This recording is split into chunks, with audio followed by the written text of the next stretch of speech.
Hello interwebs, welcome to Let's Fix Computers. I've got a Dell Latitude E7270 here that came in with not working. Customer said it wasn't turning on, and they were very eager to get the data back. Unfortunately, the SSD in it was super dead, so that ain't happening. So with that being said, we moved on to just simply put another SSD in it, stick Windows on it, ship it back out again. Problem solved, right? Well, I put another SSD in, and it still didn't turn on. So I was like, oh, okay, there might be a bit more to this than I thought. And then while I was working on it, I spotted down here, there's a spot here where it looks like something is burnt up. So let me just quickly come under the microscope, and I'll show you what we've got there. And hopefully this is going to give us a bit more of a hint as to what might have happened here.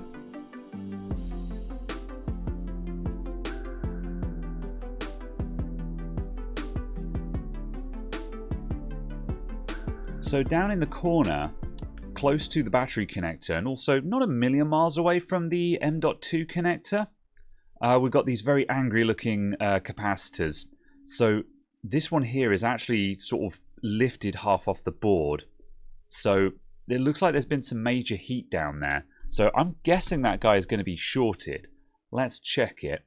So I'll put my black probe on ground on this screw hole here. And let's just check both sides of that. So I don't know how these are supposed to connect up. I don't know if those are supposed to be touching or not. We'll find out in a moment. Anyway, so we touch... Oops, that pad just disintegrated. Okay. We touch that side of it. That's ground, 0.17 ohms. And this side of it is also reading ground, 0.14. So this guy is shorted to ground. What about this guy here? So this is also reading 0.16, 0.15. And like this is going into a... And this is connected to this big inductor here, PL801. So this is a power rail, a pretty big one as well. That's a huge inductor. So this output should, or this inductor, should definitely not be ground because it's a massive power rail. So we definitely know we've got a problem here. I think what I'm going to do, we're going to have to take the motherboard out because, I mean, I might be able to solder an Iron Hero that. Well, I want to get rid of this metalwork here. This is part of the heatsink there. So I'll take a little bit off, and we might just be able to solder an Iron Hero that stuff out of the way and save having to take this thing apart.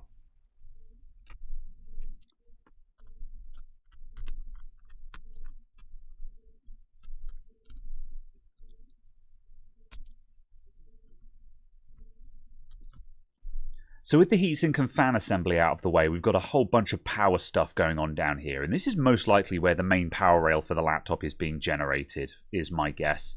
I can't see it being anything else. So I don't think that's anything to do with the M.2 port. I think the M.2 SSD failing is probably just a coincidence or just a symptom of something else going bang. And there's stuff on the other side of the board as well, but I'm just going to take off those I'm just going to take off these capacitors and see if we get lucky. So I'm going to start out just by wetting the joins of these. I might be able to do this with a single iron. Oh, it helps if I turn on my soldering iron as a special treat. Alright, so let's just touch the back of those guys. Mix in some fresh leaded solder. And can I get down the back there? Yeah, kinda, just about. Just put a big old solder blob. I'm probably going to pull all of these off. Alright, that one just kind of let go.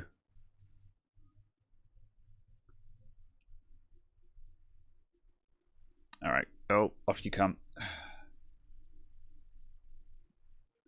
Did it. Should have had my tweezers at the ready there. I did not. There. That was kind of messy.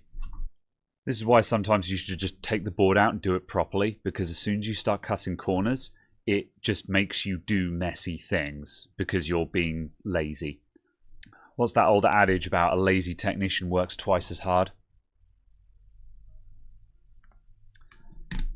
Okay, let's see if our short is gone. Black probe on ground. Alright, there's our ground side. Whoops, and there we go. That is no longer shorted.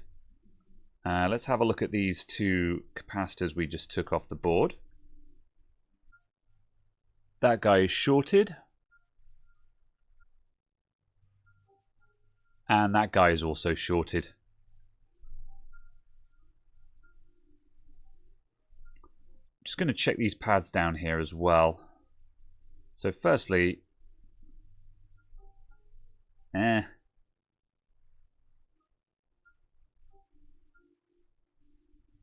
that lower pad is ground. The upper pad is not ground. I should have my probes the other way around. Yeah. And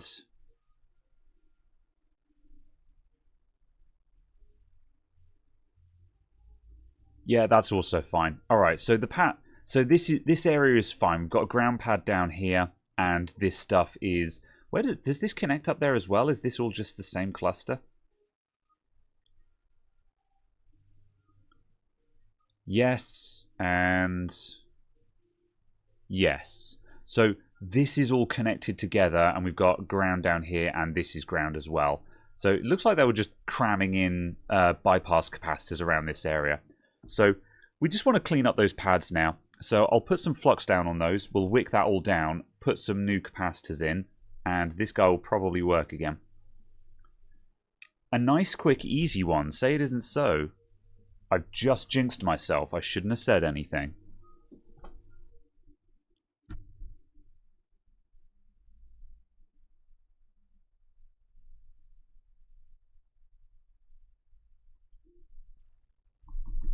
Alright. Clean up all the schmutz down there.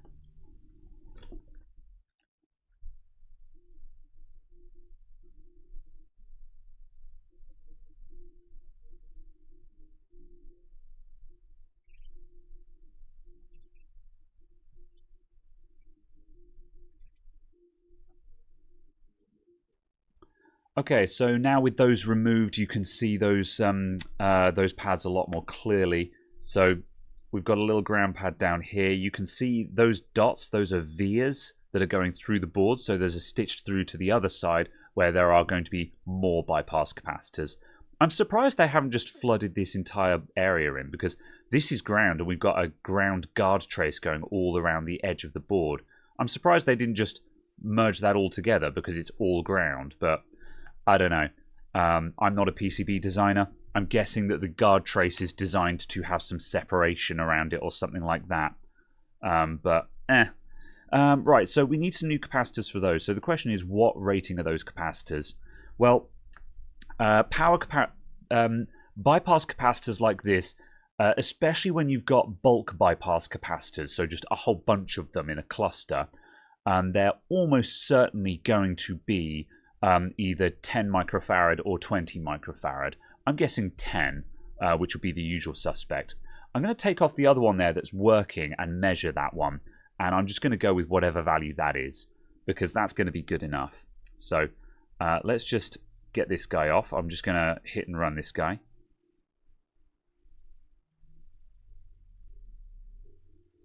And now I'll put the multimeter into capacitance mode. And we'll try and get a read on this.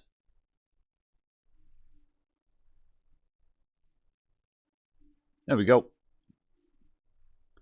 10.7 microfarads. And that's probably going to be 20 volts or 50 volts or 25 volts or 50 volts. Anything 20 volt or higher is fine, because there's no planet where this voltage rail is more than 19 volts, because that's what's coming in on the charger. So we don't need to worry too much about the voltage as long as it's 20 volts or better. And most of these ceramic caps tend to be 20, 25, 50, depending on size and capacitance. And you know what? Since this whole cluster here has seen a lot of heat, I'll just take all of those off the board. We'll just ditch all of those and put some fresh ones on. So going in, we've got some 0806 10 microfarad capacitors. So I'll just break a bunch of these out. If you're doing board repair, you're going to want a bunch of these. So these are 104. So that's 10 and 4 zeros, which gives you 10 microfarads. And we're going to put a bunch of these on. Very, very common capacitors. You see them everywhere in laptops. Just going to try and bring that pad up because that pad is not happy.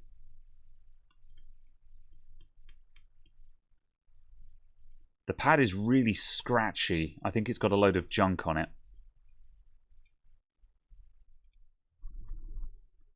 There we go. I think there were some bits of old capacitor stuck on theirs.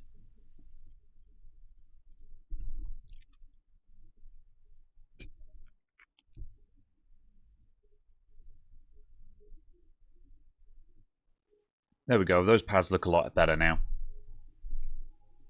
Right, so because I'm soldering iron heroing, I'm going to just put a dab on 3 of the pads here. And now we'll get these guys lined up. I should turn the board to make this easier to do, but I'm going to keep it like this just for the sake of the camera.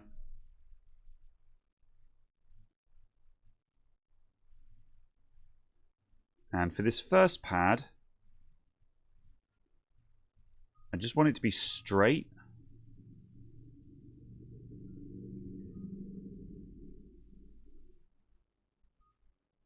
That'll do.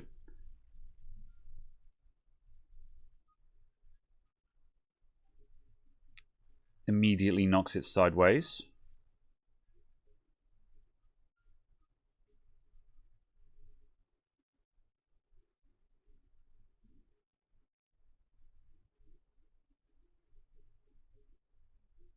Nah.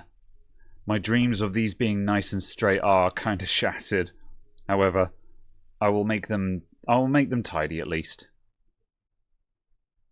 There we go. Right. Now let's put some more solder on there.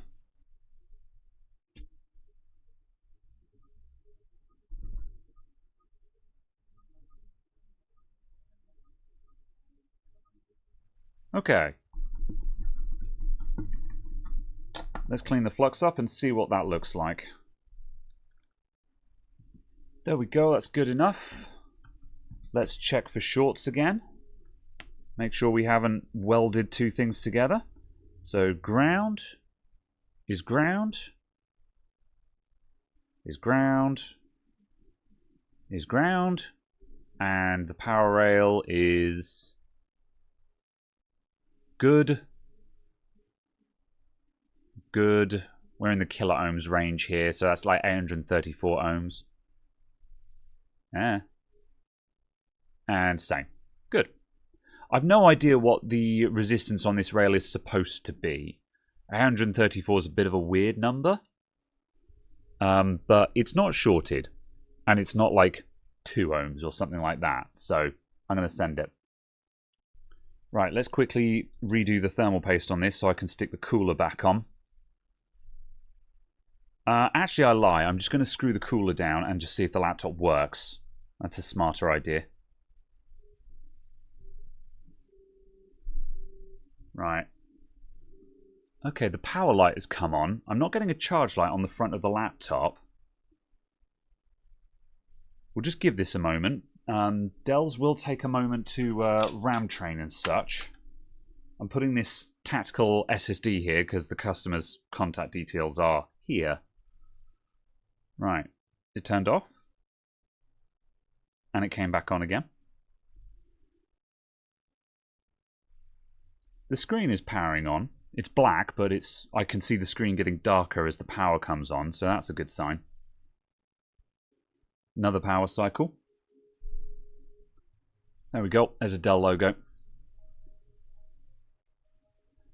This is protected by a password. Uh-oh. I sure hope the customer knows that. Okay, there we go. It does post. So that password is probably solvable. Let's close up the laptop first, and then we'll see what we're doing about that. So we're going to redo the thermal paste. We need to check if it's actually going to charge as well, although I have no idea if this battery is any good.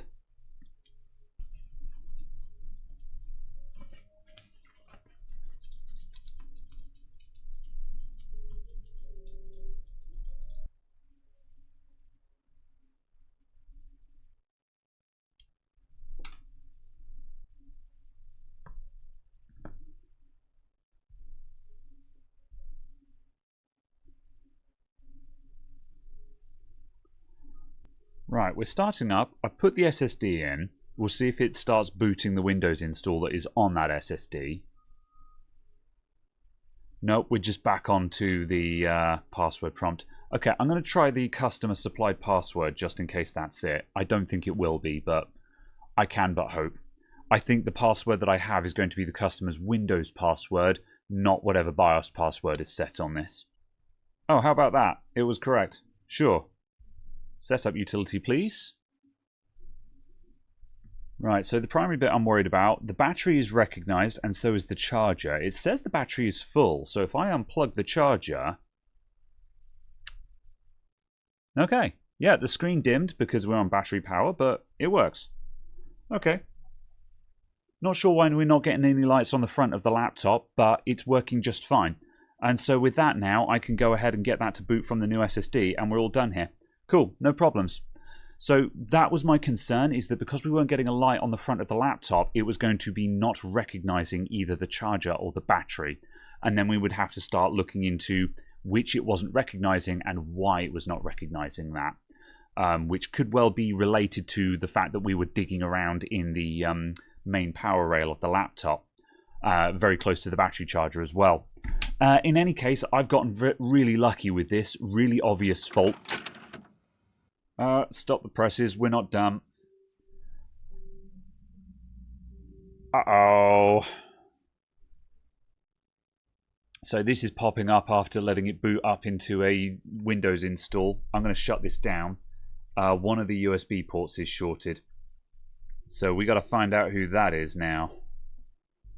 Okay, so one of our USB ports is shorted, which is why it's pulling too much current. So we've got 2 ports on the back, and we've got a port on the side. And I think that's about all she wrote. Yeah, so the first thing we want to do is just a visual inspection. Just look in the ports, just make sure there's nothing jammed in there. Those guys are clear.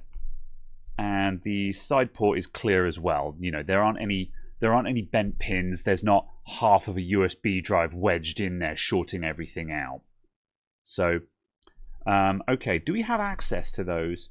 So this one we've got some access to, and I think we have for these ones as well. So let's take a closer look at that.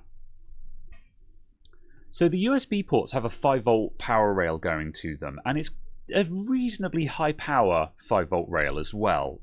Like these USB ports will be capable of delivering at least 1 amp, maybe even 2 amps, but probably 1 amp would be my guess. And at an absolute minimum, half an amp. So there's a fairly sizable power trace going to each one, and we've got a bypass cap here. So I'm going to start stabbing these bypass caps to see if any of them are shorted. I'll put my black probe on a screw hole as usual, and this should be ground because it's up where the this is all ground where all of the shielding is connecting to. Yep, so there's ground, and the other side. So we've got megohms there. That one seems fine. What about this one? That's short, 0.44 ohms. Okay, so that guy's problem. What about this one over on the side? That side should be ground, I think, because it's going somewhere else. Yep, ground. And this side... 191 kilo ohms. Yeah, no problem there. So that's the port that's giving problems. Let's get that under the microscope and see if we're really lucky and it's another bad capacitor. Is my luck going to hold? I'm due for it, if I'm honest, so I'm here for that. Looks okay from that side. I think it's alright. Yeah, I don't think that's going to be our problem. I mean, I could try taking that off and see if I'm just mega lucky. I'm going to do that because if I'm really, really lucky, once again, I don't have to take the motherboard out. Let's go. Let's hit and run this hecking capacitor.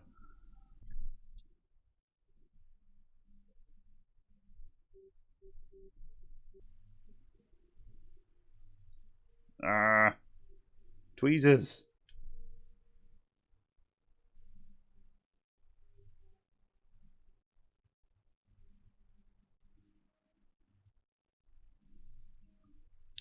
Okay, and with that capacitor removed... we're not shorted anymore. Right, where's the capacitor? I'm a genius. I'm also extremely lucky. Man, what happened in this thing? Something went bang and just exploded a bunch of capacitors and the SSD in one go. Who knows what that was? Okay, so we need another one of these. Thankfully, there's one right here. So I'm going to hit and run this guy and check what rating this is. This is a huge capacitor. This is like 1208 or something like that.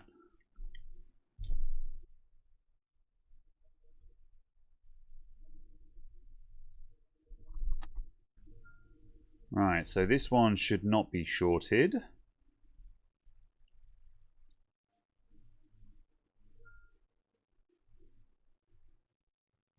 Which it isn't.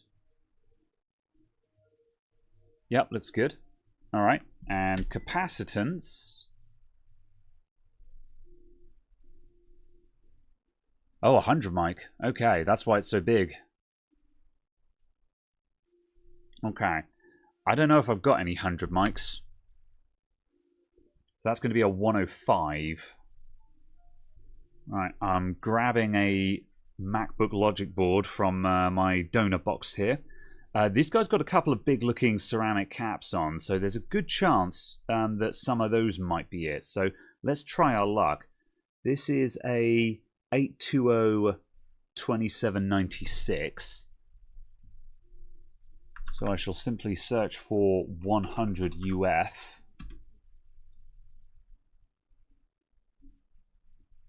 Yeah, ceramic 1206, 6.3 volts. That'll do it. C2300. C2300 is...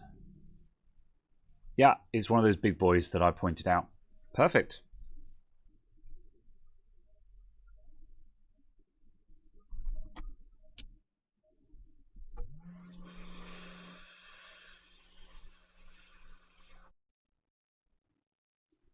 Right, let's patch this area back up. Put some flux there and some flux there. And we're going to wick 2 of those pads down.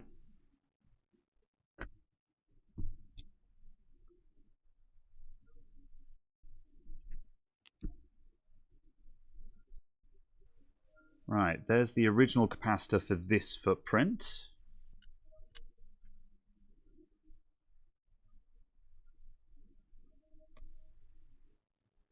That's you.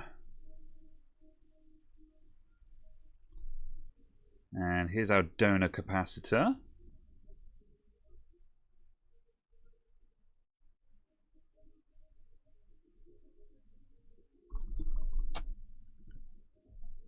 Now, alcohol to clean up.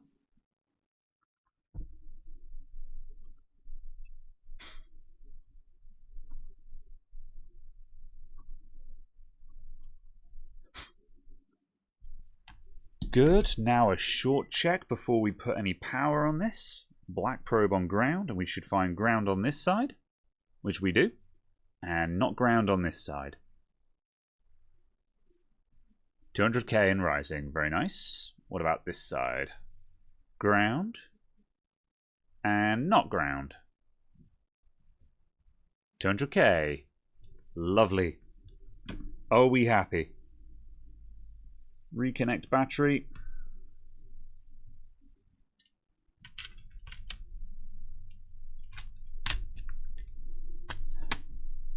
So you might be wondering, why was it turning on if there was a short circuit in it? Well, the USB ports, because they are extremely vulnerable to damage, you know, bent pins, faulty devices being connected and stuff like that, they have overcurrent protection on them. The voltage regulators that supply that 5 volt to the USB ports will have overcurrent regulation built in, and if they go into an overcurrent situation, then it will switch off the port and send an alert to the USB controller to say overpower protection. And then the USB controller sends an alert to Windows saying there's a fault on the USB port, and we get an error message in Windows instead of the laptop exploding. So that was protection. So that was protection systems working as intended. Cool. Right, we're getting no error messages pop up now, and I'll just plug a flash drive into the USB ports. So first one, that reads just fine, looking good. And now I'll unplug it and move it to the other port. This is the one that wasn't working, and that reads just fine as well. So I'm going to acknowledge the fact that I got super lucky with this repair. Like, we had a visually shorted capacitor to get us started with, to get the laptop up and running again. Really uncommon to have something which you will just spot with the naked eye, just looking at the back of the laptop without actually like looking under a microscope and stuff like that. That is lucky, getting that situation. And then on top of that, when we had a bad USB port, I took a pot shot at that capacitor, which had no visible damage to it. Hey ho, that was our guy. So I will give myself a little bit of credit, because you've got to know what pot shots to take. You know, you've got to know what the likely culprits are in order to go for it. You need to know what low-hanging fruit looks like. However, hopefully this video is a good example of what low-hanging fruit does look like. Now and then you get lucky, and you don't even have to take the motherboard out the laptop. Goodbye everyone, thanks for watching, see ya!